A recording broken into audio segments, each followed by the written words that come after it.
ja nõnda me otsime, hulbime, mismoodi kõik olema peaks.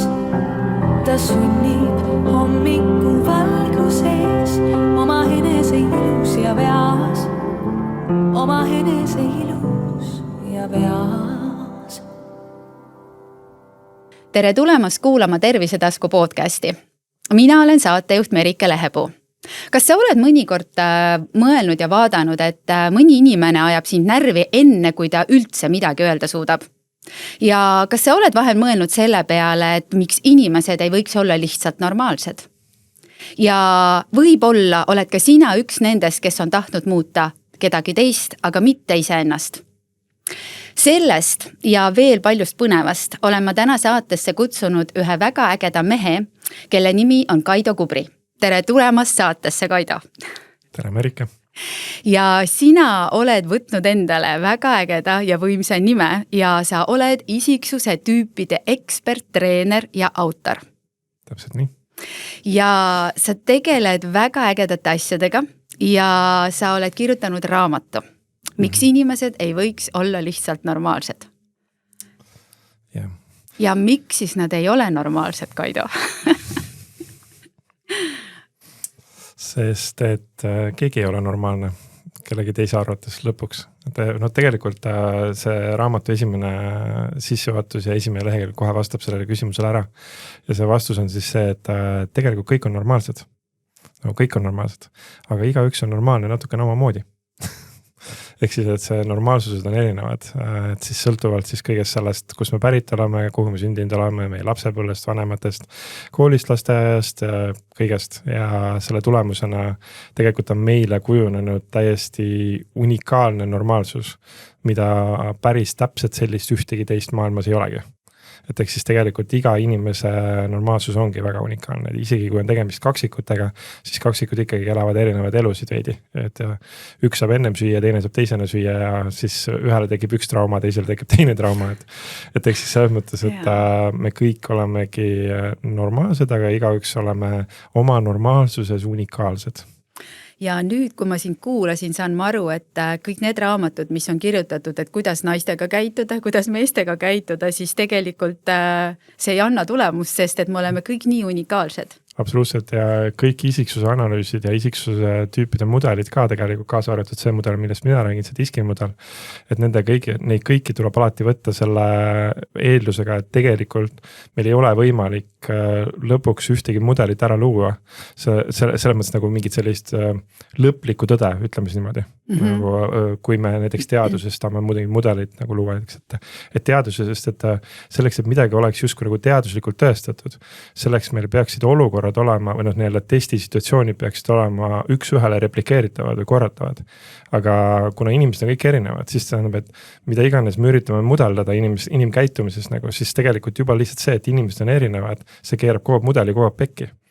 No siis me saame vaadata seda veaprotsenti seal ja me võime nagu öelda, mingid mudelid ütleda, et no, et tõenäosus on, aga seal on nagu alati, nendel on see viga on alati juures.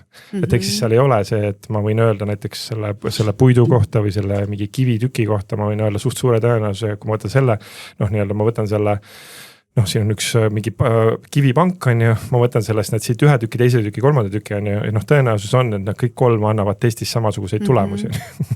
Aga inimesed on iga see inimtükike, inimkeha, nagu see on nii erinev. Ehk siis me ei saa mitte kedagi suruda kuskile raamidesse, ei kasti ega kuhugi sellepärast, et kui me isegi üritame seda teha, siis ta suronib seal kohe, ta hüppab seal kohe välja, et see on võib-olla üks esimese asju, mida ma ka ütlen inimestele, et tegelikult et kõik need mudelid, neid tuleks pigem võtta selliste suunanäitajatena ja taju suundadena, pigem nagu sellise liikumise suundadena, kuivõrd nagu sellise fikseeritud vastusena ja see on midagi, mida meie meeled tihtipeale on harjunud tegema teistpidi, et kui me teeme mingid teste või mingid kui me ikkagi kui me koolis tegime teste, siis seal oli ju õige vastus ja seal oli vale vastus. Ja siis me nüüd teeme neid isiksusanalüüside teste ja siis me justkui mõtleme ka, et nüüd tuleb see mingi vastus, et nüüd see on õige vastus. Ja siis, või siis kui me ei ole selle vastusega nõus, siis mõtleme, et see on vale vastus. Et selle mõte ei ole kunagi anda õiget või vale vastust. Selle mõte tegelikult päeva lõpuks on panna siin mõtlema ja tegelikult teadvustada neid erinevaid dünaamikaid, et milleks need mudelid on väga head, et nad aitavad teadvustada just neid inimeste vahelisi kontraste. Et kuidas inimesed sellise põhimõtteliselt mingeid mänge mängivad erinevat. Ja siis see on see, mida ma siis nende mudelite, selle mudeli koolitustele üritan ka inimestele edasi anda, et selle asemel, et panna ennast kuskile paika, lihtsalt saada ka aru, et okei, mina pigem olen selline, tema pigem on selline, ma pigem varem olin selline, aga nüüd ma olen pigem selline. Mulle varem see meeldis, nüüd enam see väga ei meeldi, nüüd ma niimoodi sobin ja nüüd enam see ei sobi, on ju. See mu mees ennem oli selline, oli väga tore, aga nüüd mulle käib see pinda, et ta selline on, ju. Et ja kui mu laps ennem oli selline, miks ta nüüd enam selline ei ole, miks ta muutunud on. Et ühesõnaga, et tegelikult selles elus meil see kõige kindlam üks ainuke asi on, et kõik on muutumises. Kõik on muutumises, mis tähendab seda, et ja just, et mulle tundub, et need isiksuanalüüside selles on eriti oluline seda kuklas meeles pidada. Et see, et mitte võtta seda sellise lõpliku tõena, vaid pigem sellise mõttemänguna, midagi, mis avardab meie mõttemaailma, aitab võib-olla mingid näha perspektiive, mida ma ise ei ole näinud ja siis vaadata, mis mulle parasjagu siis meeldib või ei meeldi. Ja siis teadvustada, et ka see muutub. Mulle tuleb kohe tsiteerides klassikuid meelde see, et täna me ei ole need, kes me olime eile ja homme ei ole need, kes me olime täna, et siis järelikult peab see paika. No täpselt nii. No minu jaoks Erki Kaikonen on siin, Erki Kari Kaikonen täna, on selle tsitaadi ikkagi olnud, et ainus kindel asi meil siin elus on muutus, et see on nii kindel, et see on põhimõtteliselt ainus asi, millele me võime kihla vedada. See võid täie südamerahuga kihla vedada, et kõik muutub. Jaa, absoluutselt. Ja sa tõenäoliselt võidad selle kihla. Jaa, täpselt. Aido, ütle, kuidas sa ise selle kõigeni jõudsid või mis pani sind hakkama huurima seda diski ja lõppkokkuvõttes sa siis oled aru saanud, et inimesed, jah, et miks te ei võiks lihtsalt olla normaalsed, aga kuidas sa jõudsid selleni? Minu jaoks teekond hakkas, ütleme selline mitteteadlik teekond hakkas lapsepõlvest ja kooliajast ja ta hakkas sellega pihta, et ma kooliajal olin tegelikult, tagantjärgi vaadates ma saan aru, ma olin suht äärmuslikult selline isepäine või ütleme selline omaette, ehk siis hästi endasse tõmmunud selle diskimudeli või selle isiksustüüpide mudeli järgi sinine või selline analüütilisem. Ma olin hästi tark. No ma olen täna ka hästi tark, et eks ma sain koolis häid hindeid, aga ma olin pigem nagu hästi oma, et hoidav. Ja sellel hetkel, kui sa midagi oled, siis sul endal tundub, et nii on, et see on elu, on ju. Aga siis mingil hetkel ma saan aru, et kõik ei ole sellised, eks, et teised on ka. Ja kus mul hakkas surve tulema sisse, et mõista ka teisi käitumisi, oli see, kui ma läksin siis raamatut müüma, nii nagu need tudengid siin käivad. 2001 aastal ma olin siis osa sellest esimesest tiimist, mis sellel aasta, selline esimesest suuremast tiimist, mis läks. Et enne meid olid seal käinud ainult mõned üksikud, et seal oli Peep Vain ja näiteks tema need koostööpartnerid Timo Rein ja Urmas Porda. Ja siis meie olime selline esimene tiim, siis ma läksin ja ma olen seal koha peal ja siis ma saan aru, et mingid asjad, mingite inimestega, et sa teed seda sama asja ja siis mõne inimesega müügisituatsioonis, et kuna seal see kontaktide arv oli nii suur, siis hästi kähku tekivad mingid loogikad, sa saad nagu aru, et hakkad vaatama, et vau, et ma eelmises majas tegin nii, jumalast hästi töötas, selle peale nad ostsid ja järgmises majas on täpselt samamoodi ja üldse ei tööta. Või on isegi vastupidi. Ja siis meil oli selline tark müügijuht ja ta ütles siis selle peale, et Kaido, et siin on üks selline mudel, mille nimi on disk, et see on üks selline käitumismudel, et see tähendab põhimõtteliselt seda, et inimesed on erinevad. Siis ma olen, vau. Ja see on nagu nii huvitav, et iga jumala kord ikkagi on see, et sellel hetkel, kui sa jälle teadvustad seda, et inimesed on erinevad, siis on, et õigus, nagu jälle läks meelest ära nagu, siis meil läheb kogu aeg meelest ära, et inimesed on erinevad. Ehk siis, et inimestele meeldivad erinevad asjad, inimestele sobivad erinevad asjad, inimestele ei sobi erinevad asjad. Inimesed ostavad erinevatel põhjustel, inimesed ei osta erinevatel põhjustel. Üks põhjus, miks keegi ostab, on teise inimese põhjus mitte osta. Et nagu, ja seda läheb kogu aeg meelest ära meil. Mis sul viga on nagu, et siis on, et õigus, sa oled erinev.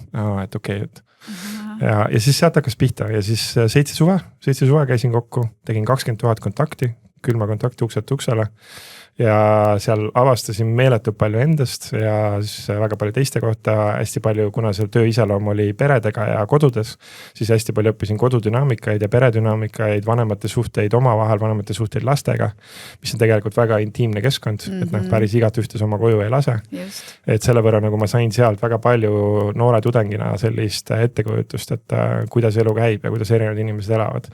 Ja erinevad sissetulekud olin seal trailerparkides, kus majal ei olnud uste ees ja siis olin suurtes lossides, mis on nagu sama suur kui Kadrioru loss on ju. Et eks siis sellest kõigest ja siis sealt hakkas pihta ja siis sealt läks edasi niimoodi sellise loomuliku jadana. Okei. Kui ma kuulan sind, siis mul tekib see tunne, et kui ruttu sa siis ära adusid või kui kiiresti on üldse võimalik, et sa koputad uksele, siis sa tead, sa ootad, kas sa saad sisse või ei saa sisse, eks ole, ja siis läheb see uks lahti, et nüüd et milline seal ta siis nüüd on? Lõpuks tuleb hetkega, sest et seal on niimoodi, et põhimõtteliselt selle ukse lahti tulekuga sa juba hoomad ära. Noh, need on need, kes need punased on, need driverid, nende uks tuleb niimoodi lennuga lahti ja juba tuleb sealt, enne kui see uks jõuab lahti tulla, tuleb sealt ukse vahelt, what do you want? Umbes, või kes sa oled, nagu who are you või nagu mingi selline, siis ma olen, et okei, driver, et punane. Siis teine on kollased on ju, need lõbusamad tüübid, iid on ju, nendel on siis selline, et uks lendab ka jälle hooga lahti, aga neil on selline lõbusam ja neil on, et who are you? Neil on selline üllatushääl, nagu neil on, et no who are you, nagu kes sa selline oled selline. Siis need on pigem kollased on ju. Siis, ja siis nagu need kaks viimast on siis rahulikumad, et kui uks tuleb niimoodi vaikselt lahti, siis on need, need, kes on need rohelised essid, siis nendel on tavaliselt see, may I help you? Nagu see on hästi malbe, see on hästi rahulik ja see on, et yes you may. Et siis nagu vastad ja siis, aga kõige huvitavam kogemus on nende viimaste sinistega niimoodi, et nemad tegid niimoodi, et vaata tead, USA-s on uksed tihtipeale kahekordsed, kaheosalised, et neil on see siseuks ja siis on see väline võrkuks nagu just kões on ju. Siis need sinised tegid tihtipeale niimoodi, et nad tegid selle sisemise ukse nagu rahulikult lahti, aga punkt 1, nad ei öelnud midagi ja nad ei teinud seda välisust lahti. Ja siis nad seisid seal. Ja siis meid koolitati niimoodi, et selleks, et mitte mõjuda inimesele ähvardavalt, siis me seisime niimoodi, et me seisime küljeprofiiliga ukse suunas, mis tähendas seda, et kui inimene tuli ukse peale ja siis mina ei algata vestlust. Ehk see, et mina pööran alles ennast sellel hetkel, kui inimene ütleb siis tere või inimene kuidagi adresseerib mind. Ja siis nende sinistega oli tihtipeale selline olukord, et ma tean, et ta tegi siseukse lahti ja ma tean, et ta seisab seal, sest ma silmanurgast näen teda ilmselgelt, aga ta ei ütle midagi. Ja siis ma seisan edasi ja siis sa tunned, kuidas sa oled sellises inimskänneris, et kuidas silmad käivad üle sinu, kes see tüüp on mul sinu uksele. Ja siis sa tead, see on sinine. Ja siis sa temaga võtad sellise rahulikuma asjaliku fooni. Ehk siis tegelikult selle põhimõtteliselt hetkega saad.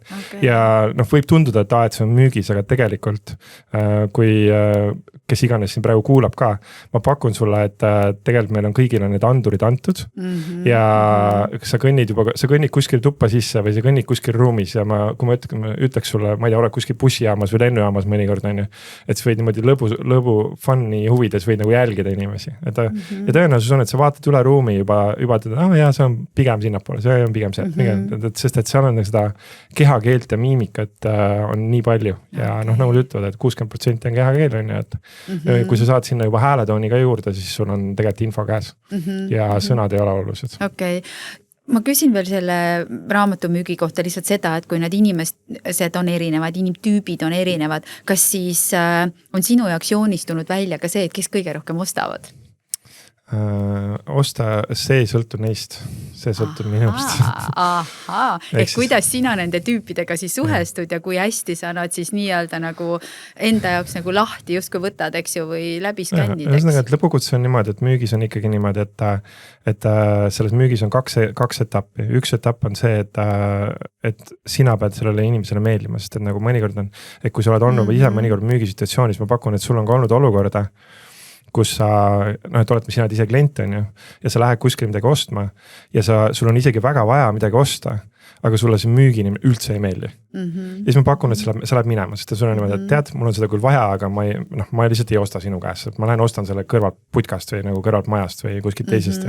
Ehk siis tegelikult seal on nagu kaks müügielementi, et üks on nagu see, et see inimene peab tundma, et ta saab minuga sellise kontakti, et jah, ma soovin sinu käest osta just.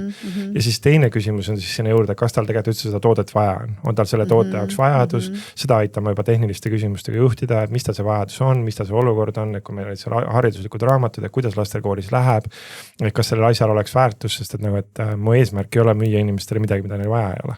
Ehk siis, et ma ei taha ka sellega, et ma nüüd neile meeldin, et nad nüüd ostavad siis sellepärast, et lihtsalt ma meeldin, on ju. Et ehk siis ma jälgin nagu nende kahe asja tasakaalu, et ühelt poolt on nagu see, et jälgin seda, kes nad on, kuidas neile meeldib osta, mis on see info, mida nad vajavad, mis on see suhtlus, mida nad vajavad minu kui müügiinimese või klienditeenindaja poolt.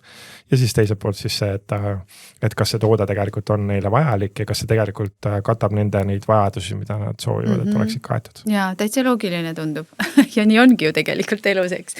Aga kui tulla nüüd, Kaido, siia nagu päris ellu või tulla nagu Ameerikast tagasi Eestisse ja vaadata siin ringi, siis eks on igal pool nii ja üle maailma, eks ju, see toimib, aga lihtsalt, et kui me võtame nüüd Eesti inimesed, siis ma küsiksin seda, et kas Eesti inimesed on kuidagi nagu teistmoodi, kui on näiteks ameeriklased, et kuidas oled sa kindlasti võrrelnud? Ja, no selle kohta on täiesti eraldi raamatud isegi, et on selline kultuuride, ma ei mäleta praegu, mis see täpselt see nimi oli, aga on üks täiesti raamat, kus on kultuuride raamat, ongi niimoodi, et terve paks raamat, nagu põhimõtteliselt kõik maailma riigid on su sinna sisse toodud, nagu, et kultuurilised nagu need erinevused, mis seal siis on.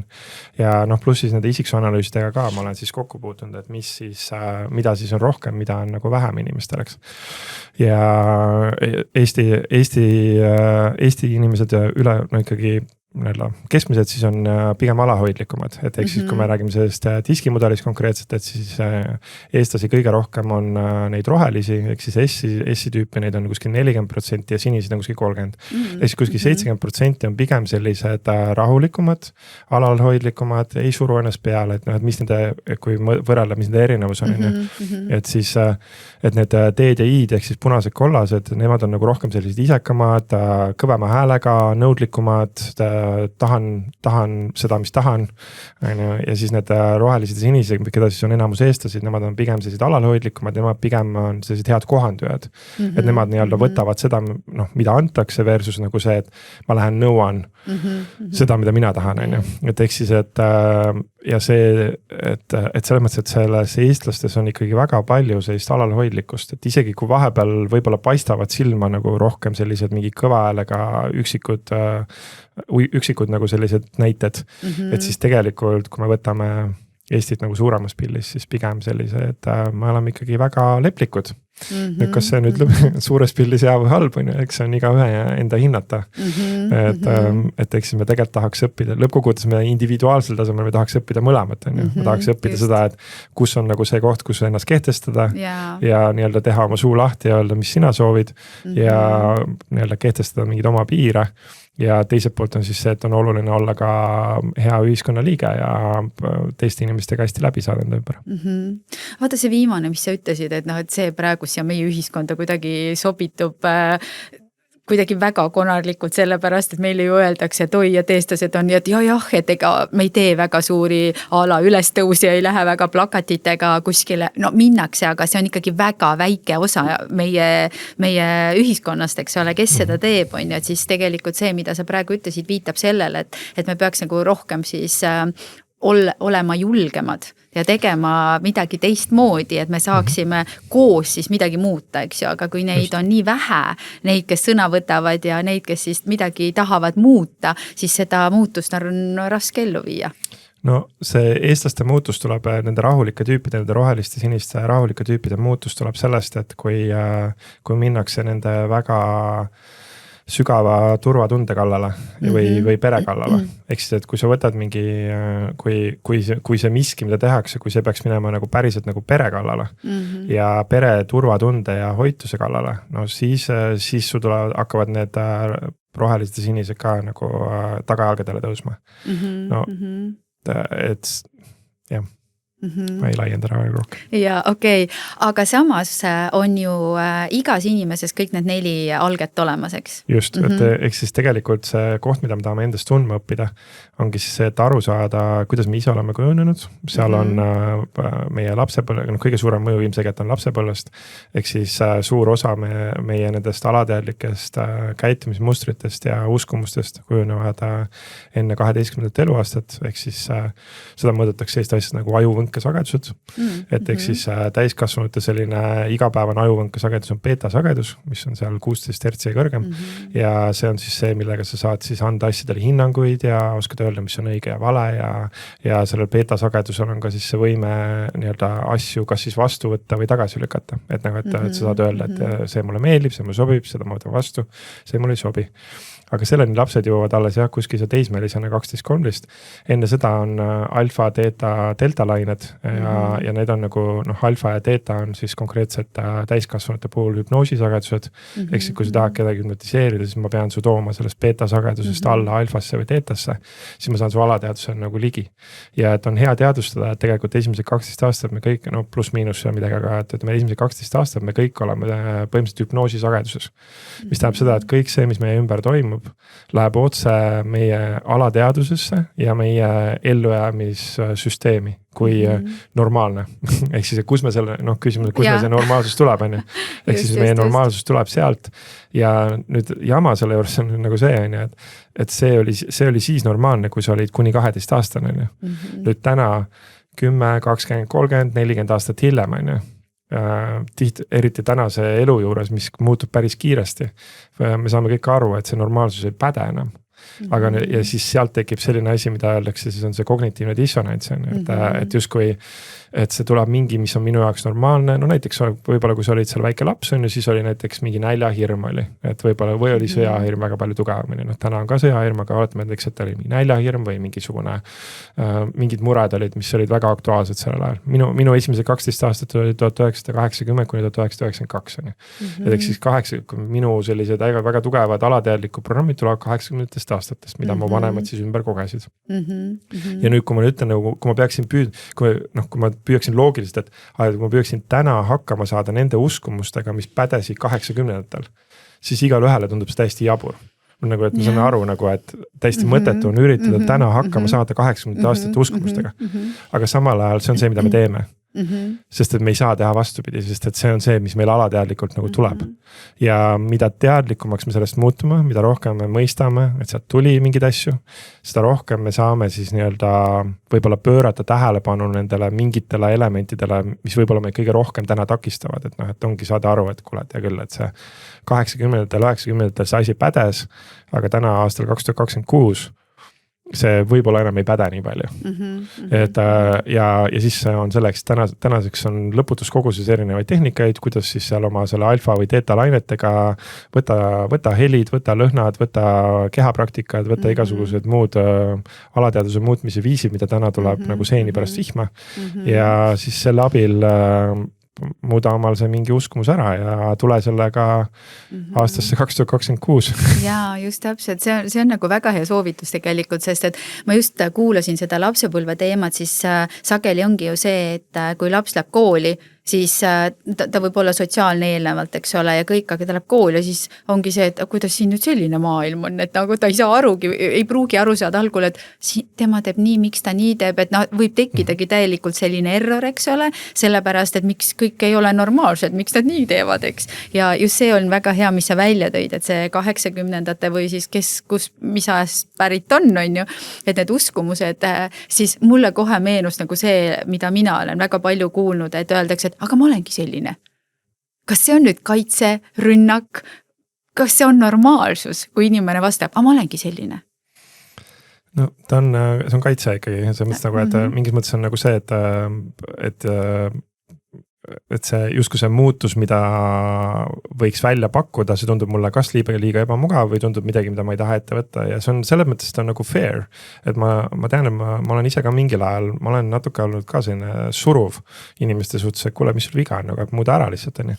Aga tegelikult tänaseks on mul hästi palju kaastunnet nii enda kui teiste suhtes selle koha peal, et igasugused sellised muutused, nad nõuavad tegelikult energiat ja meil on igal ühel antud igaks päevaks mingi kogus energiat ja me peame tegema valiku, mida me selle energiaga teeme. Ja kui sina ütled ausalt praegu, et tead, minu see igapäevane energia on täna hõivatud, mul ei ole mingisugust lisakapatsiteeti või võimekust midagi muuta, nagu siis sellega mul on, okei.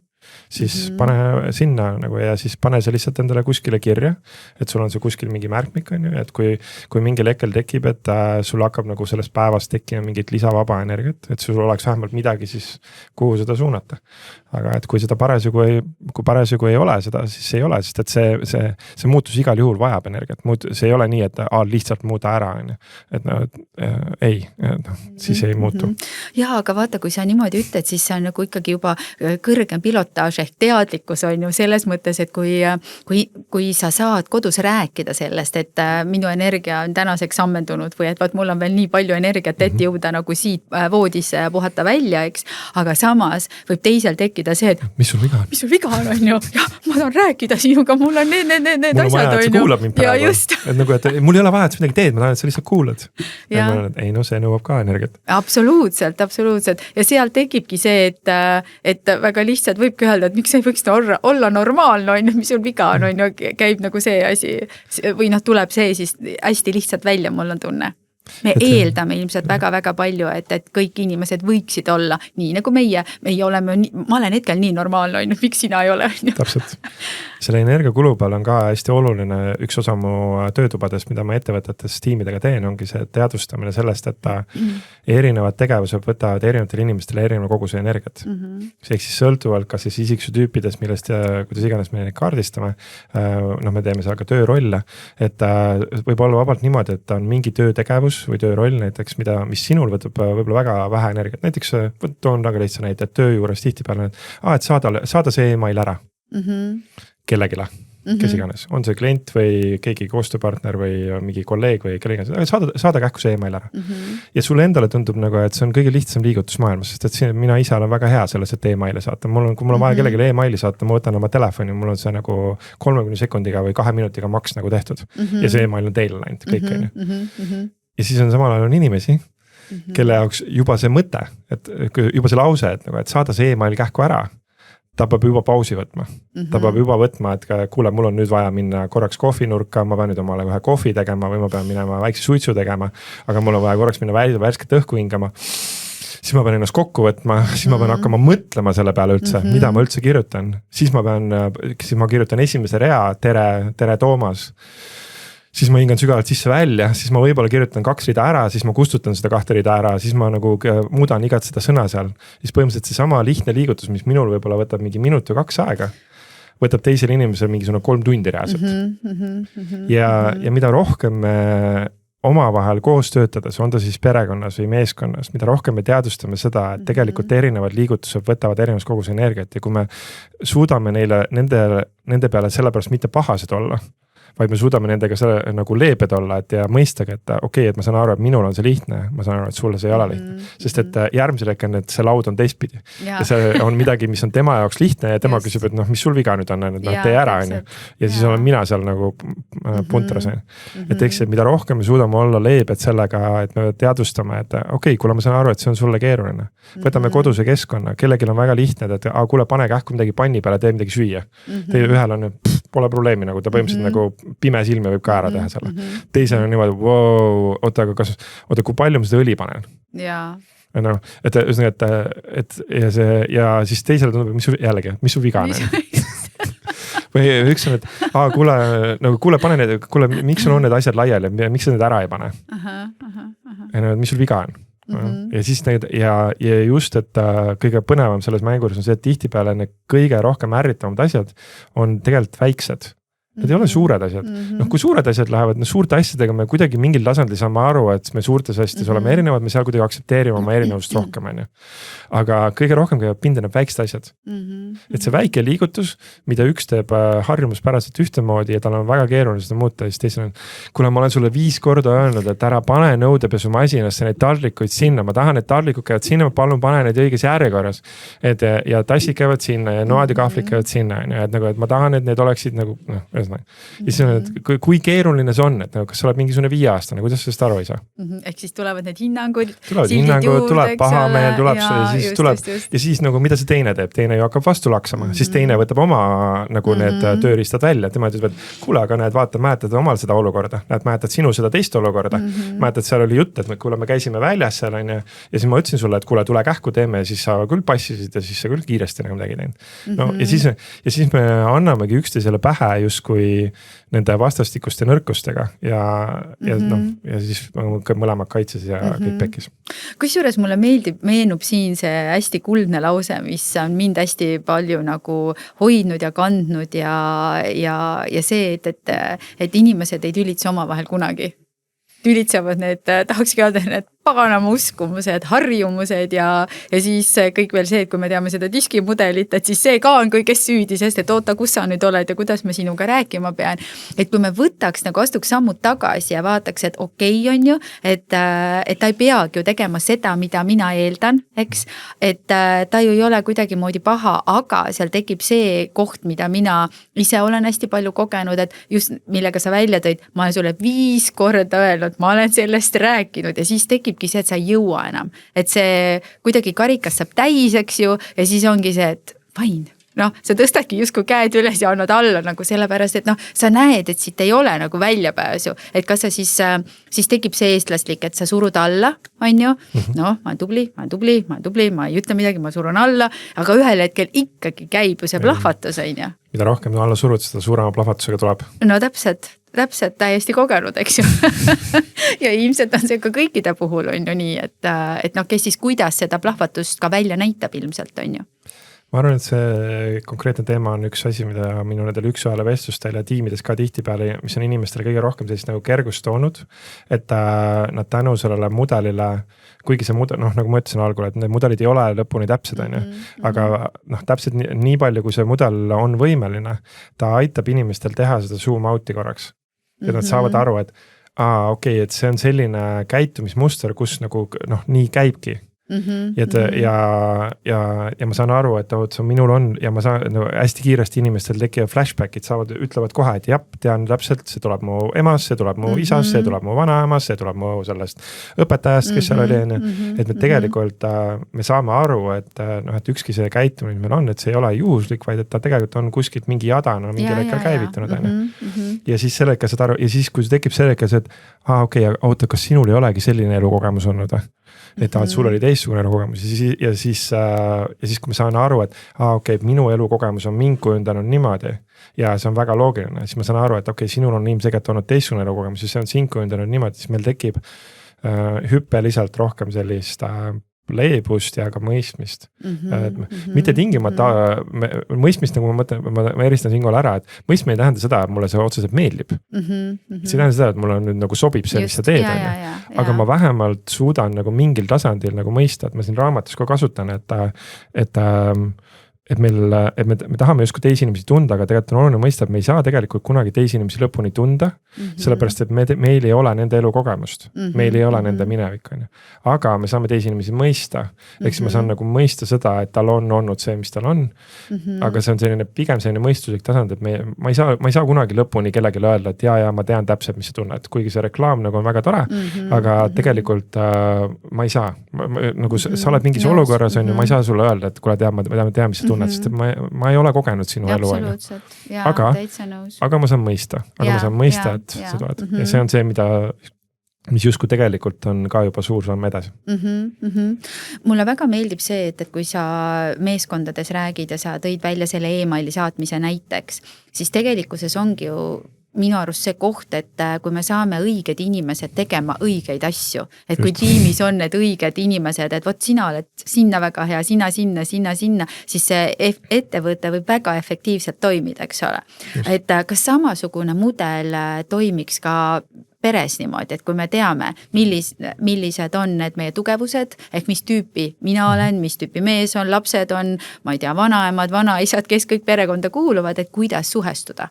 Just, et me teeme, tiimidega meil on üks selline workshop, kus me jagamegi 9 nagu töörolli vahele ja meeskonna ära, mis baseeruvad natuke Belbini mudelil ka. Ja siis, aga siis ongi, et iga rolli puhul on põhimõtteliselt jagame hästi lihtsasti, jagame 3. et põhimõtteliselt on tegevused ja rollid, mida sellel inimesel on hästi lihtne teha ja ta võiks seda teha lõputult. Ühesõnaga, see tegevus on talle nii lihtne ja see tegevus ise annab talle nagu toidab energiat peale, et tal on täpselt nii, et seda asja ma võiksin nagu päev otsa teha, nagu kogu aeg, lihtsalt nagu anna ainet, ja ma ei väsi ära ja mul ei teki seda väsimust. Siis teine komplekt tegevusi, rolle ja tegevusi on sellised, mida ma võin küll mingil hetkel teha, aga ma mingil hetkel väsin ära. Ehk siis ma ei jõua seda lõputult nagu teha, aga ma võin vahepeal teha, kui vaja on. Ja siis kolmas komplekt tegevusi on siis nagu need, mis konkreetselt võtavad energiat. Need on need, milleks ma pean selleks nagu pool tundi ette valmistuma, ma pean või mitu päeva ette valmistuma ja siis ma nagu süvenen ja siis ma nagu tund aega teen seda ja siis ma pean nagu 3 päeva puhkama. Et ühesõnaga, et eks siis, et ja tegelikult ongi peres ka on hea ära teadvustada, et ära kaardistada, siis et mis need erinevad, vaadatagi, mis on need erinevad rollid, mis meil on vaja. Meil on siin vaja kodu koristada, meil on vaja siin asju ära panna, meil on vaja siin nõusid pesta, meil on vaja siin kassi ja koeri toita, meil on siin vaja voodipesu vahepeal vahetada, meil on vaja ta. Ja siis me saame nagu üle vaadata selle kohe, et mida on kellegil kerge teha, meil on, et see on mulle väga lihtne, on vaja prügi vaja välja viia, mõnel on hästi väga lihtne, teisel on, nagu lihtsalt nagu sureb maha iga kord selle peale. Ja siis, mis on siis see teine, vahepeal võin teha, aga tegelikult pigem mitte. Ja siis, mis on see, mis võtab energiat ja ideaalses maailmas, mõnikord me peame ka tegema neid asju, mis võtavad energiat, ja sõltuvad siis sellest, kui suur see tiim või perekond siis parasjagu on, eks. Aga et ideaalis võiks olla nii, et ongi, kui eriti kui on sellised mingis mõttes nagu ütleme siis tüütud tegevused, et siis nad võiksid olla pigem jagatud niimoodi, et neid asju teevad need, kes kas siis saavad sellest pigem energiat, neile täitsa meeldib see ja siis see ongi nagu nii-öelda nende selline designated role, ehk siis nendele määratud tegevus või roll ja tema vastutabki selle eest, sest et talle meeldib see. Ja siis keegi teine teeb midagi muud ja siis vahepeal on need keskmised ja vahepeal on siis ja püüda siis minimaliseerida seda. Et ühesõnaga see mudelid, nad aitavad vahepeal lihtsalt ja jällegi, mida nad aitavad teha? Nad aitavad mõista, et me oleme erinevad lõpuks on. Sest et kui me seda ei teadvusta, kui me ei teadvusta, et me oleme erinevad, siis me automaatselt hakkame eeldama, et inimesed näevad asju samamoodi nagu meie. Ja siis mul tekib kohe küsimus, mis sul viga on. Täpselt. Miks seda teha ei taha? Aga kui ma nagu eristan ära, et okei, ma saan ka aru, et meil on kodutegevused, mis jagunevad sellesse 3. Minul on endal kodutegevused, mis jagunevad 3 gruppi. Ma saan aru, et sinul jagunevad 3 gruppi. Ja siis ma tean, et kui ma tulen su käest näiteks mingil hetkel küsima midagi, mis on sinu jaoks täiesti punases, nagu selles mõttes, nagu, et mingi hästi palju energiat võttav, siis ma tean, et see nõuab sinu käest palju panust. Ja ootame, eks ma teen lapsega diili, ma tean, et tal on see keeruline, siis teeme mingi diili. Siis teeme niimoodi, et kuule, ma siis pakun sulle mingit tuge või abi vastu, mida et ma saan kuidagi aidata tasakaalustada seda, ma saan olla nagu panustavam selle koha peale, et ma ei nõua seda niisama või ei küsi seda niisama. Kui see kõik võtta ja panna praktikasse, tegelikult elu muutuks nii palju lihtsamaks, ma tahaks öelda, et sest tegelikult on see, et minul ka jookseb endal see pilt, et kus ka mitu korda ütlen lapsele, et palun tee oma tuba korda, pane asjad ära, sest temal on täiesti ükskõik sellest, see on tema turvatsoon, las ta olla, et see on ju see, et probleem on ju minuses, mitte minus, vaid see tekitab minus segaduse ja probleemi, et miks sa ei või olla normaalne seda ära panna. Kuidas sa saad sellises toas olla? Ja kuidas sa saad olla, sest mina ju ei saa, aga see ei ole tema probleem, see on minu probleem. Ja see ongi nagu see koht, et neid olukordi saabki lahendada nii, et sa saad aru, et kuidas sa teed talle selle söödavaks siis nii-öelda, et ta seda teeks ühel hetkel, sest et lõputult ei saa ju see tuba segamini olla, sest ta ei mahu ära sinna, eks. Või ükskõik kuidas ja mismoodi need olukorrad on. Piirid saavad väga kaugele minna, aga ütle siis, Kaido, et mida sa sellisel puhul soovitad, sest et vahet ei ole, kas me toome näite, sa tõid meeskonnatöös, võime lastega selle tuua, et kuidas sellist olukorda siis kõige paremini lahendada? Et me ei hakkaks pahandama nendega, häält tõstma, eks ju? Kõige esimene koht, et kui sul, sa tegelikult ise juba sõnastasid välja, et sa sõnastasid välja selle Gordoni perekooli põhilise küsimuse. Et Gordoni perekooli number 1 küsimus on, et kellel on probleem. Sellepärast ma ütlesin, ma olen seal käinud ja õppinud, et aru saada. Ehk siis see on tegelikult esimene aus küsimus. Ja siis mõistagi nagu selle, et okei, kui see on nüüd niimoodi, kellel on probleem ja nüüd see ei tähenda seda ja oluline on ka see, see ei tähenda seda, et sa võiks tema käest midagi küsida, aga seal on oluline sõnastada seda niimoodi, et sa teadvustad seda, et probleem on sinul. Sest et kui me seda ei teadvusta, siis mida me alateadlikult tahame teha? Me tahame minna nagu sellise hooga, me tahame küsida, et kas sind juba ei häiri, et sul tuba nii sassi on? Sest mind ju häirib on. Sest et mind ju häirib on ja siis on nagu, mida me selle hetkel üritame teha, on see, et me justkui määrime oma probleemi teisele inimesele pähe ja siis me oleme solvunud nende peale, miks nad seda vastu ei võta.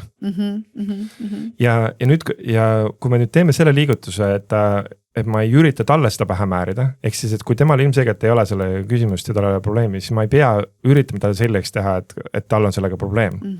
Vaid ma võtan selle, et okei, see on minu probleem ja siis ma saan minna tema juurde sellega, et tead, mul on nagu tegelikult ka nagu hullult raske sellega, et see tuba nii sassis on ja täiega võtan ownin või täiega võtan vastutus selle eest, et see on minu probleem ja ma näen, et see mind häirib oluliselt rohkem, et täielikult mõistan seda, et see sind ei häiri. Ma tahaks küsida su käest, et mis on variandid, et me saaksime midagi siin, kas on mingi kohti näiteks, kus ma võin sulle ise appi tulla või tahab ma palkan sulle koristaja või et kas on mingi liigutus, mida sul võiks olla lihtsam teha või sest ma tunnen, et mul on selle keeruline ja ma näen, et ma oleksin sinu suhtes ebaaus, kui ma ei ütleks sulle seda. Sest et kui ma näen, et kui ma sulle seda ei väljenda, siis ma oleksin su peale sisimas pahane, aga tegelikult ma ei ütle seda välja.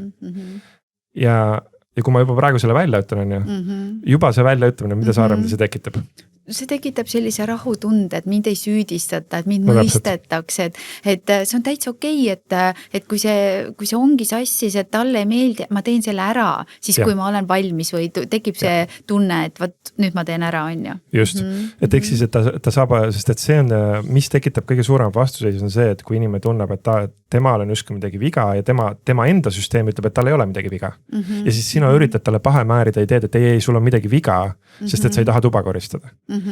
Aga on väga okei, et näiteks, et kui sina ütled, et kuule, et see on midagi, mida sina vajad ja siis tema ütleb, et okei, et ma võin koristada sellepärast, et sina tahad. Ja see on ka okei. Ja siis sealt saab see asi nagu laheneda ja siis sa võid alati küsida, et kas ma saan äkki kuidagi aidata sellega või kas ma saan, sest ma näen, et mul on selle koha pealt mingid alateadlikke programme, võib lastega ka vabalt alateadvusest rääkida, nad saavad sellest väga hästi tänapäeval aru.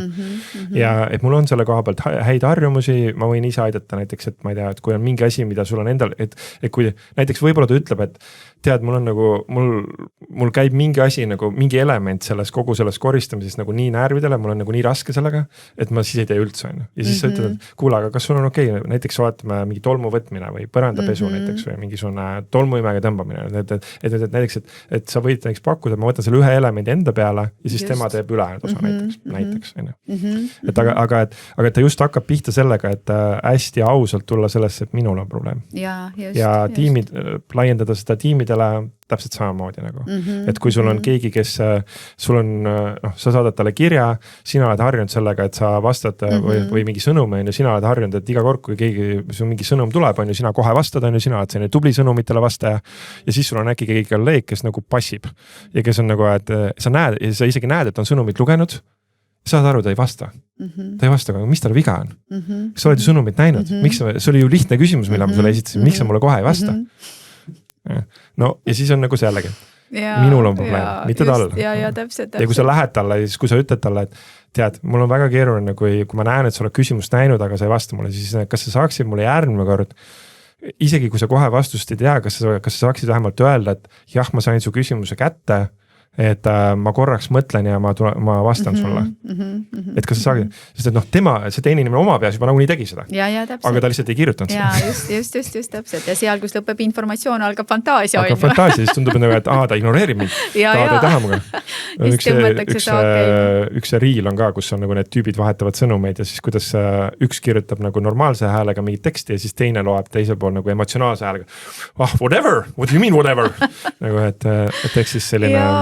Aga ütle, Kaido, kas see on tänapäeval ikkagi ka väga suureks või suuremaks probleemiks paisunud, kui me räägime ju üldse vähem ja see käib see tekstimine, eks ju. Ja see ongi see, et ma ei saagi ja ma ei teagi, mis hääletooniga sa seda ütlesid või et mis nüüd juhtus ja inimesed muutuvadki õrnaks ja pigem selliseks, et ma ei taha üldse suhelda ja ma tahangi ise olla üksinda ja ma ei tahagi mitte midagi ega kedagi lubage, mul lihtsalt olla normaalne.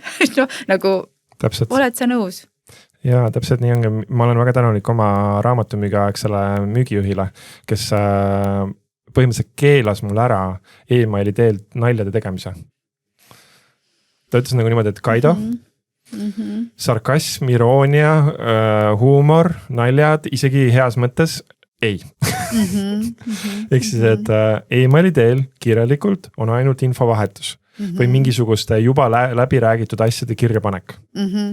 Et nagu, et ma ei tea, et lepime kokku, et saame siin kokku, sa saadab mulle sõnumina, et asukoht on, et see ja see, tule sinna, on ju. Noh, see on okei panna teksti. Aga see, et Kaido, kuule, ma olen küll hullult põnevil selle tänase pärast ja nagu, et ma tahan, ma mõtlen, et sellest võiks midagi väga ägedat tulla, aga et kui sa paned selle nagu tekstina, siis tõenäosus on, et mina ei loe seda sama hääletooniga, mida sina seda kirjutada.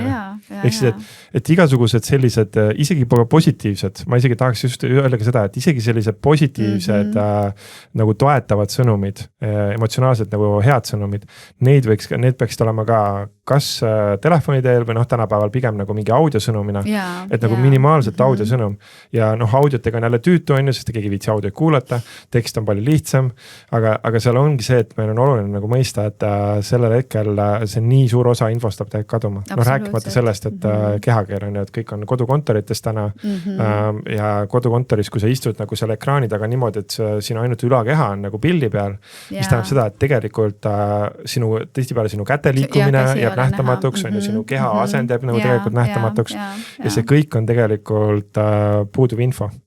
Absoluutselt, täitsa nõus. Jah, siin on nagu see koht, mida ka ju sageli öeldakse, et aga võta seda lihtsalt infona. Aga ei saa ju võtta, sest et see ongi see, et miks ei võiks olla normaalne, võtta seda infona. Ja see ongi see, et meil on need erinevad kogemused tulnud lapsepõlvest, see lause võis mind kunagi hirmutada, see võib tekitada mulle õudu, mida sa jälle tahad, eks ju, see võib olla täiesti lihtlabane lause või see üks sõna ja mul on nagu juba see, et nii, nüüd on kõik, nüüd on tuksis või nüüd on jama käes, eks ju. Et selles mõttes tõesti, et võtta ja helistada on ka minu arust lihtsam, sest me kuuleme häält vähemalt ja me saame hääletoonist aru, eks ju. No ja ta päeva lõpus, et seal peab tekkima see seos, et päeva lõpuks see on tegelikult kiirem. Kui see, et meil tundub, et sõnum on kiire, aga tegelikult on niimoodi, et mis puudutab tegelikku infovahetust, siis lühike kõne, mis on tegelikult kiirem, sest et sa vahetad lühema ajaga rohkem tegelikku infot, et teine inimene, kellel on olnud kunagi kogemust, et keegi mingi vastastiku mingi sõnumite vahetus käib ja ühel hetkel on, et kuule ma ei saa enam aru, mida sa kirjutad ja siis sa helistad. Ütled, mida sa ajad siin tekstides mulle praegu? Ja siis teine ütleb nagu mingi 1 või 2 lauset ja siis on, et okei, nüüd ma sain aru, nüüd ma sain aru, mida sa öelda tahtsid. Ja sest, et me saame sellest hääletoonist ja sellest nagu nii palju hüppeliselt rohkem infot kohe. Jaa, täiesti nõus. Aga ütle, Kaido, mis juhtub nende inimestega, kes ei, kuidas ma siis küsin, kes ei ole ja ei mahu nendesse normaalsuse raamidesse, et neid nagu surutakse ja ta ei võta midagi ise ette ja nii edasi, et mis nende inimestega tegelikult juhtub? Laiendan, too mulle mingi näide nüüd. No näiteks nagu see, et inimene tahab olla tubli, ta tahab meeldida, on see laps, on see täiskasvanud, ta muudkui teeb, on ju, ja ta saab aru, ta peab olema normaalne, on ju, sest et kui ta ei ole normaalne, siis ta ei meeldi teistel, ta ei sobitu ühiskonda, kui ta kannab teistsuguseid riideid, siis ta on juba imelik, on ju, et nagu surutakse teda tegelikult normaalseks, aga ta tunneb, et see ei ole tema jaoks. Mis nende inimestega juhtub? Et ehk siis sa räägid praegu välisest survest, nagu selles mõttes, et ongi nagu see, et tegelikult meil kõigil on endal oma kontakt oma normaalsusega olemas. Ja selles mõttes, et meil on igal ühel antud selline kaitsemehhanism alateaduse poolt, mida nimetatakse võitlebõgene tardu. Ehk siis nagu seda, kui palju meid üritatakse meie normaalsusest välja tõmmata, me saame nende 3 asja järgi näha. Ehk siis, et kui sa näed, et keegi üritab sind kuidagi kutsuda kuskile, suruda sind kuidagi olema ja see tundub, et sa tahaksid sellega võidelda või tahaksid sellega kakella või tahaksid sellele vastu vaielda. Või sa tahaksid selle eest ära joosta või sul jookseb lihtsalt juhe kokku ja sa väsid ära lihtsalt nagu hästi kiiresti. Siis see kõik on märk sellest, et sind kutsutakse kuskile, mis ei ole sinu normaalsus. Ja see teadvustamine on võib-olla esimene samm. lihtsalt enda puhul, et nagu ma võib-olla praegu lähenen siis läbi selle inimese, kes siis teeb seda, sest et see on tegelikult meile kõigile ütleme, et millest see suures pildis tuleb, see tuleb suures pildis sellest, et me kõik soovime ikkagi kuuluda. Ja see soov kuuluda tuleb omakorda siis sellest, et meil on ikkagi tänaseks, kuigi me täna elame väga iseseisvat elu, meil on ikkagi sisse kirjutatud, et selleks, et ellu jääda, me peame kuuluma kuskile millessegi. Ja kui meid nii-öelda hõimust välja heidetakse või kuskilt kooslusest välja heidetakse, siis ma tunnen, et see hirm on, et me jääme üksi, on ju. Täna see oht ei ole niivõrd reaalne, kuivõrd nagu ettekujutletav selle koha peal, et pigem täna on ikkagi elu loodud niimoodi, et isegi väga piiratud hulga inimestega enda ümber on võimalik tegelikult ellu jääda ja hakkama saada. Aga et see on see hirm, mis see tuleb, et miks me üldse tahame siis kuuluda. Ja nüüd siis järgmine tase ongi see, et kuidas sa siis reguleerid seda. Kuidas sa reguleerid seda, et mis see siis on, mida sa välja poolt võtad vastu? Mis suunda ja mis on see, mille kohta sa ütled, et see ei kuulu mulle, et see on sinu soov, see on sinu probleem, on ju. Ja see ei ole tegelikult minu probleem. See eeldab eneseteadlikkuse kasvu, eeldab nagu enda tundmise kasvu ja enda ja kõige lihtsam seda enda pool õppida tundma oma neid võitle, põgene, tardu reaktsioone. Et mis on, kui sa kaardistad kas või ära kõige lihtsamalt, et vaatad, et võta viimased 24 tundi ja vaata, kus sa kellegiga vaidlesid, kus sa kellegi peale pahaseks said, kus sa tahtsid minema jalutada, kus sul jooksis juhe kokku, pane nagu see kirja ja ma ütlen nagu 24 tundi on juba päris hea. Et kui sa tahad hulluks minna, siis võta viimane nädal aega või kuu aega, on ju. Ja siis sul hakkab väga kiiresti minema pilt väga selgeks, et kus su stressiallikad on, eks. Ja need stressiallikad on siis need, kes tirivad sind sinu mugavustsoonist või ka siis sinu normaalsusest nagu kaugemale. Nüüd keegi ei ole, suures pildis keegi ei ole õige ega vale, aga ongi niimoodi, et päeva lõpuks ikkagi nii-öelda see eduloomine tuleb sellest, et sa tunned ennast selle sees. Ja vaata, siin ongi nagu see koht, et kui me tegelikult saame aru, et mis kohtades ma tardun või põgenen või ründan või mis iganes, et siis ma ju saan neid ise endast treenida ja muuta, eks ole, et ma ei pea alati põgenema, ma ei pea alati ründama, ma saan ju selgitada seda, et mis minuga praegu toimub, aga see on jällegi see, et see nõuab ju teadlikkuse kasvu seda. Et ongi, et su laps võib tulla, et sina oled oma lapse juurde, sina ütled talle, kuule, miks sul tuba sassis on, ma olen 5 korda öelnud, et korista ära ja siis kui lapsel oleks kõrgem teadlikkus, on ju, siis laps ütleb, et mulle tundub, et sul on probleem sellega, et mul on tuba sassis. See oleks nii äge, kui ta seda ütleks, on ju. Või kui inimesed ütleksid nii. Ehk siis ongi nagu, et kui keegi teine sõidab oma reaktsiooniga sulle sisse ja siis, et eks siis tegelikult mida rohkem me töötame endaga, siis me saame tegelikult toetada ka teisi, sest et automaatreaktsioon on ju vastu kakella. Kui keegi tuleb oma mingi hooga sisse, on ju, ma panen talle sama hooga vastu, eks. Aga kui sa suudad talle vastu minna sellised nagu teadlikkusega ja vaadelda, siis see tegelikult toetab kõiki meie ümber.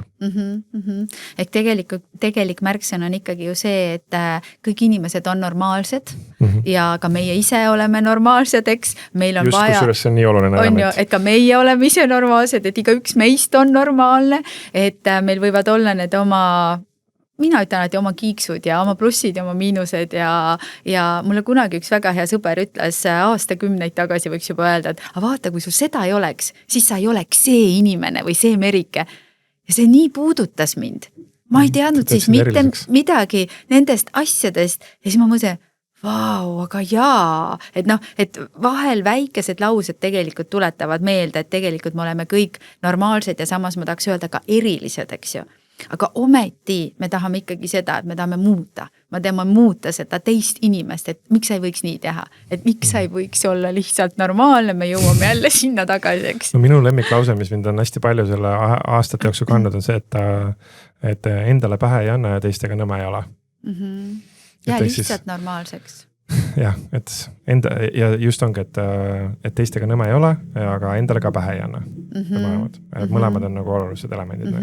Aga kui sa, Kaido, tunned, et sa oled näiteks, et endale pähe ei anna, okei, aga sa tunned, et sa oled võib-olla kuskil midagi ütlemata jätnud, võib-olla kuskil vinti üle keeranud, võib-olla, ma ei tea, teinud midagi, mis jääb siit ja ütleme nii, ja et kuidas sa siis reageerid? Et jääda normaalseks? Selle puhul on alati, ütleme nii, et kui sellel asjal on tagajärjed, ehk siis tegelikult on oluline, on oluline võtta vastutus selle tagajärgedest ja tagajärjed võivad mõnikord olla sellised, mida mina ette ei näinud. Ehk siis mina teen mingi liigutuse ja ma ütlen mingi lause ja see tekitab mingisuguse sellise inglise keeles siis ripple efekti või sellise lainetusefekti teisele. Et siis tegelikult on niimoodi, et kui mina tekitasin selle lainetusefekti, siis ma ei saa teha niimoodi, et ma tõstan käpad püsti ja ütlen, et sorry, nagu sinu oma probleem on. Et ma ikkagi võtan vastutuse, et selle eest, mida ma algatan, ma võtan vastutuse. Samal ajal mul on see, et endale pähe ei anna, on see, et ma teen alati oma parima selle teadlikkuse, nende oskuste, nende teadmistega, mis mul täna ja siin ja praegu on. Ehk siis, et nagu, et nüüd, kui mul hetk hiljem on uus teadlikkus ja mul on uus teadmine, et vau, et nüüd see lause mõjus sulle näiteks niimoodi, on ju, siis ma saan sellest teadlikuks ja ma tean, et ma võib-olla seda sellisel kujul enam ei kasuta. Aga ma ennem ei teadnud seda. Ja siis mõtlesin, et ma ei saa, kui ma hakkan minema sellesse, et nagu, et ma oleksin pidanud seda mitte ütlema. Ma ei saanud seda mitte öelda. Ma pidin seda ütlema. See pidi tekitama selle reaktsiooni. Nüüd küsimus on nagu see, et mida ma sellega peale hakkan. Kas ma suudan seda lahendada niimoodi, et punkt 1 teise inimese suhtes ma võtan vastutuse oma selle tegevuste eest ja nende tagajärgede eest. Ja punkt 2 ma ei anna endale pähe selle eest, et ma seda varem ei teadnud, sest et ma ei saanud seda ennem teada. Et need on minu 2 elementi nagu kõigis sellistes hetkedes, kus tulevad mingi sellised tagajärjed, mida ma ei teadnud, et tuleb. Ja mida rohkem seda, mida kiiremini võtta vastutust, mida leebem endaga olla, seda kiiremini üldjuhul näitavad ennast järgmised lahendused. Ehk see, kui ongi olukord, mis vajab tegelikult mingisugust lahendamist, ta vajab mingisugust edasi liikumist, vajab midagi korda tegemist, siis tegelikult see lahendus näitab väga kiiresti. Juhul, kui ma ei topi ennast oma võitlebaga tardu kaitsereaktsiooni ja juhul, kui ma ei ole ka teise inimese peale justkui pahane, et kuule, miks sa reageerid niimoodi, ma ju ei mõelnud midagi selle lausega, ehk siis, et ma ei tee teda valeks ja ma ei tee ennast valeks.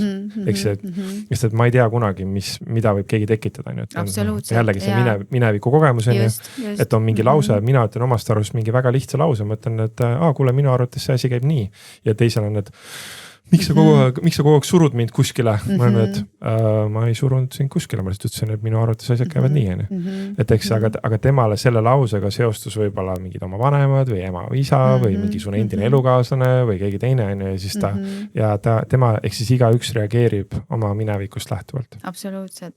Ja kas sa usud nagu seda, et kõik asjad on võimalik lahti rääkida elus? Ei, mõistuslikult ma arvan, et meie puhtalt lihtsalt selle pärast, et ma arvan, et meie tunnetuslik maailm on nii palju avaram. Ehk siis tegelikult ma arvan, et meie mõistuslik eneseväljendus on ikkagi piiratud võrreldes selle kõigega, mis tegelikult on meie elu. Ja lihtsalt selle pärast, et ma arvan, et mingid asjad ongi kogemiseks. Et sa lihtsalt, et sa saad nüüd ära kogeda, aga sa ei suuda öelda pärast, et mis see siis oli, mis sa kogesid. Nagu mina ei tea, mis see oli, aga ma kogesin seda, see oli päris. See oli päris mingi tunne, see oli päris mingi kogemus, aga mina ei oska seda küll sõnadesse panna.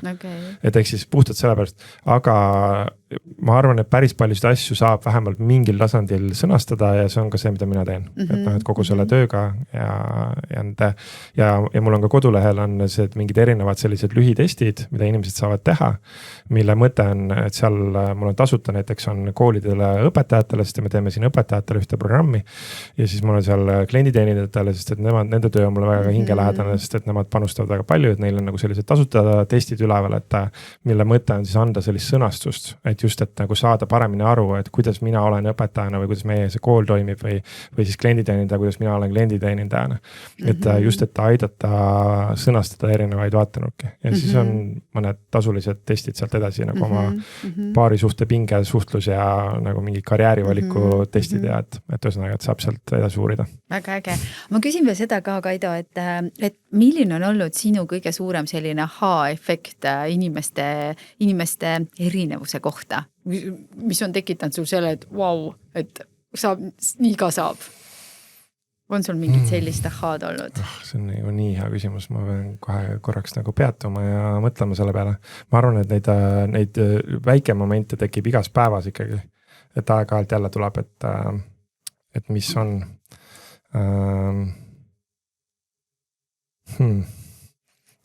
mis mind, kas täna on üldse midagi üllatavat või sellisel kujul?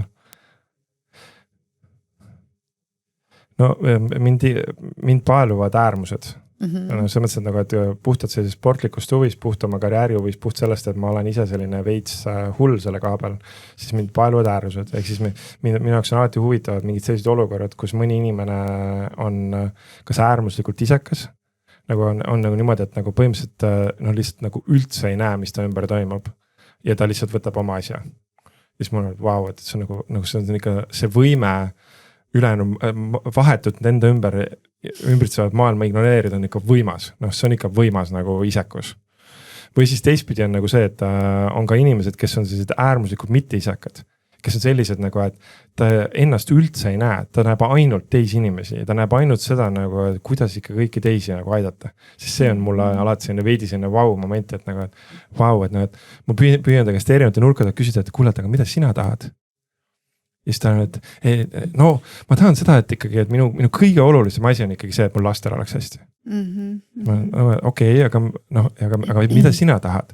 No siis kõige olulisem ikka see, et mul kolleegidel ja ma tunnen, et selle ettevõttel, et sellel võiks nagu hästi minna, mul klientide pärast ka ikkagi nagu kogu aeg muretsema, no väga hea, aga mida sina tahad? No Eesti riik võiks ikka nagu püsima jääda, et see oleks ikka nagu tore. Siis mul on, vau. Nagu lihtsalt nagu ma annan talle ette, et kuule, mida sina tahad ja ta lihtsalt üldse ei võta sellest kinni. Ta on nagu lihtsalt lõputult räägib sellest, et kuidas ta tahab teistesse panustada. Et noh, et ütleme, et sellised momendid on mulle alati sellised vau-momendid.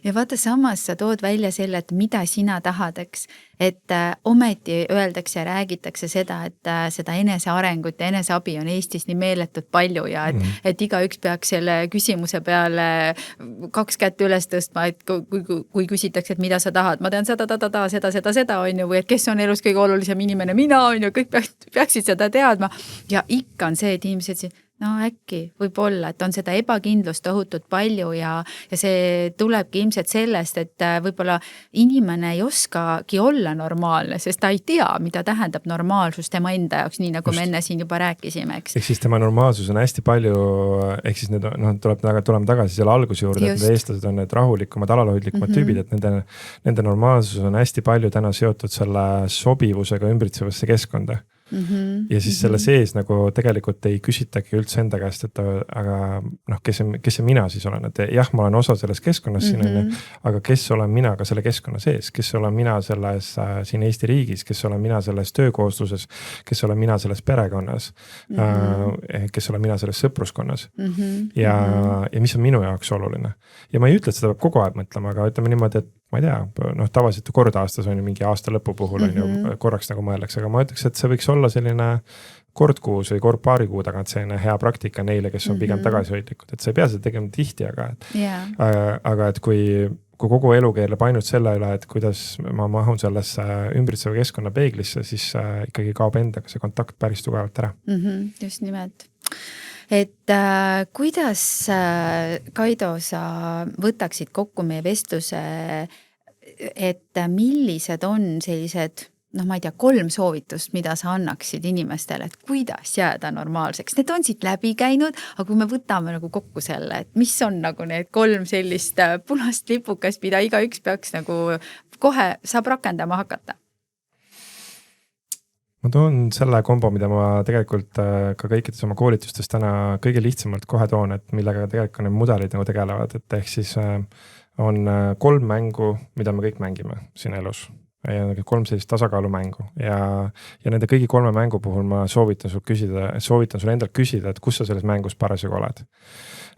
Esimene mäng, mida me kõik mängime, on see, et on ühelt poolt on hästi oluline, et sa teed seda, milles sa oled hea, sest et see tuleb sul hästi välja ja teiselt poolt sul on hästi oluline see, et teha ka asju, millest sa veel ei ole hea, sest siis sa õpid, arened, liigud edasi. Ja nüüd mõlemad on olulised, sest et see, kui sa teed seda, mis on hea, siis see annab sulle hea enesetunde, sa tunned ennast hästi, seal on nagu hea alla, saad häid tulemusi. Aga samal ajal, kui sa teed ainult seda, millest sa oled hea, siis nagu midagi on puudu, sest et areng on puudu. Nüüd teiselt poolt on jällegi see, et kui seda arengut on jälle liiga palju, siis sa nagu kaotad oma turvatunde ära. Et eks et vaata, kus sina praegu oled oma sellega, et tehes seda, mida sa oled hea versus seda, mis on sinu arengu külg. See on üks. Siis teine on see, et see sama isekus ja mitte isekuse teema, mis on siit juba paar korda läbi jooksnud. Eks et vaata nagu seda, et mis on see koht, kus sa arvestad teistega, mis on need elemendid, mis on need rollid, mis on need kohad, mis sa oled võtnud, kus sa juhindud teiste järgi. Ja kus on need hetked, kus on need rollid, kus on need momendid, kus sa lubad endal tegelikult olla isekas. Kus sa lubad teha nii, nagu sina tahad. Mul koolitustel on olnud inimesed, kes ütlevad, et reaalselt neil ei ole sellist hetkegi. Terve elu, terve nädala, terve kuu, terve jooksul ei ole seda hetkegi, sest et kõik on nagu keerleb ainult ümber teiste inimeste. Et vaata, kus on sinu need hetked ja kui need ei ole, siis ma soovitan, et sinna panna. Ja kolmas tasakaalumäng, mida me mängime, on selline materiaalne ja mittemateriaalne. Et jälgi nagu seda tasakaalu endas, et meil on mõlemat vaja. Materiaalne maailm on oluline selleks, et meil oleks katus pea kohal, et meil oleks riided seljas, meil oleks toit laual ja see on oluline meile. Ja meil oleks raha, et seda kõike endale ostaks. Ja teiselt poolt on see mittemateriaalne maailm, ehk siis on tunnetuslik maailm. See on see, et tunda ennast hästi, tunda elust rõõmu, tunda ennast turvaliselt, tunda ennast hoituna.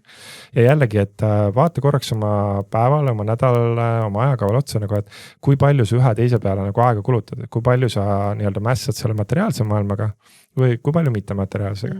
Sest et jällegi, kui sa lähed ühte või teistpidi kaldu, oled nagu väga materialist, aga siis nagu see emotsionaalne terviklikkus jääb nagu lünklikuks.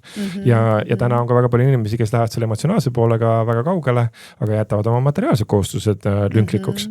Ehk siis tegelikult sinna vahel on vaja sellist head tasakaalu mängu. Et ehk siis, et 3 tükki, et milles sa oled hea, kus on su arengukoht, mis on su kus sa oled isekas, kus sa oled mitte isekas ja siis materiaalne, mittemateriaalne. Et nende tasakaalu mängude vahel. Ja just, et seal, nagu algul sai öeldud, ei ole õiget kohta. Ei ole õiget vastust, et ja see, mis on sinu jaoks parasjagu õige koht, seda tead ainult sina. Just. Ja see ka, et mis sa ka ütlesid, et ükskõik kuidas me käitume, ükskõik mida me ütleme, selles hetkes me anname parima, sest kui me oskaks, me oleks veel normaalsemad, eks. Aga kuna praegust me oleme nii normaalsed, nagu me oleme, siis me ütleme nii, me käitume nii, me reageerime nii. Ja parima normaalsuse järgi. Ja parima normaalsuse järgi ja kui keegi meid ei mõista või meist aru ei saa, siis tuleb lihtsalt võtta see paus ja seletada need asjad lahti ja tõdeda seda, et nii sina oled normaalne, kui mina olen normaalne, et lihtsalt, et kuidas me saame normaalselt siis koos toimida, kas siis töö juures, kodus, perena, suhetes ja nii edasi. Täpselt nii. Väga äge. Kaido, veel võiks rääkida, see on lihtsalt selline tunne, et see on väga põnev teema ja mul on ääretult hea meel, et sa nii palju selgust oma raamatuga ja süsteemiga võiks öelda, ikkagi inimestele tood ja ma tean, et üks asi on meeskonnatöö, aga kui on ka suhetes kuskil kala sees, et siis saab sinu poole pöörduda ja sa aitad seda kala lahendama hakata, eks ju? Teda on paarida ja et mul on ka isegi pered käinud koolitustel, et käis oma üks mees, kes oma töökollektiiviga käis koolituses, ütles, et kuule, ma võtan oma perega kaasa, siis tegime perele eraldi koolituspäeva. Väga äge, väga äge. Nii et tegelikult meil on kõigil võimalus üksteist paremini mõista, sest jah, lihtne on hukka mõista.